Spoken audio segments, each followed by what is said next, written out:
Tapi sekarang ada Perpres, Bapak Presiden sekarang sudah di depan, saya di belakangnya. Misi saya melaksanakan visi Presiden, nggak ada lain. Dengan menyatakan Presiden adalah backingannya, Kepala Otorita Ibu Kota Nusantara Basuki Hadimulyono dengan tegas menepis isu yang menyebut investor IKN mundur. Isu penarikan diri para investor itu berkembang lantaran adanya laporan rapor merah dari developer buntut pemangkasan masa berlaku hak atas tanah di Ibu Kota Kalimantan Timur tersebut. Dalam rapat bersama Komisi 2 DPR RI, Selasa 25 November 2025, Basuki menuturkan yang dinanti oleh investor adalah kepastian keberlanjutan dari pembangunan IKN alih-alih mencabut investasi.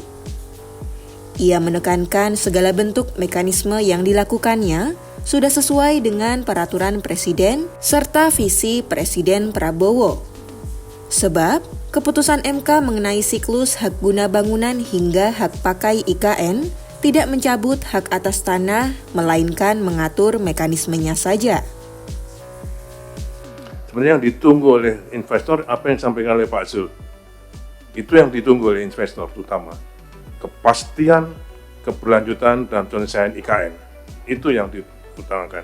Mengingat saya mengingat betul bahwa di dalam rapat dengar pendapat ini keluar statement Bapak, statement politik ini.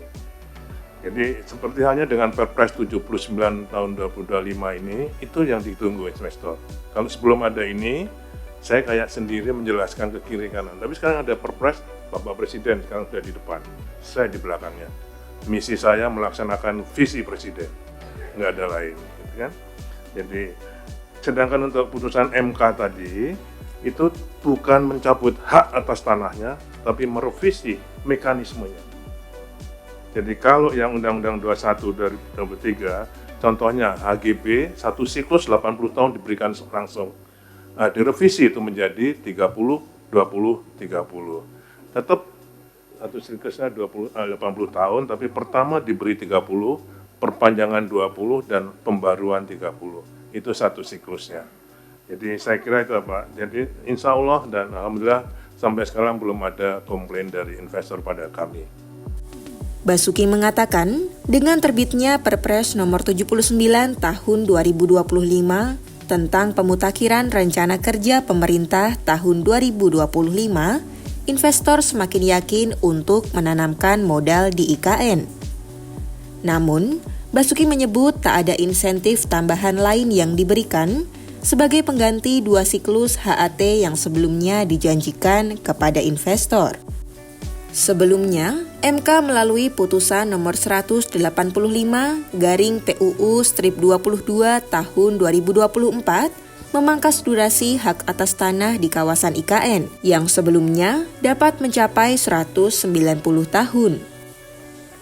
Pemangkasan itu berlaku untuk hak guna usaha, hak guna bangunan, hingga hak guna pakai di kawasan. Dalam ketentuan baru, HGU maksimal berlaku 95 tahun, HGB dan hak pakai maksimal 80 tahun. Dengan begitu, durasi ini berkurang lebih dari 50% dari perjanjian sebelumnya. Langkah ini dinilai penting untuk menjamin kepastian hukum di IKN tanpa harus terperosok dalam proses revisi Undang-Undang IKN yang memakan waktu panjang.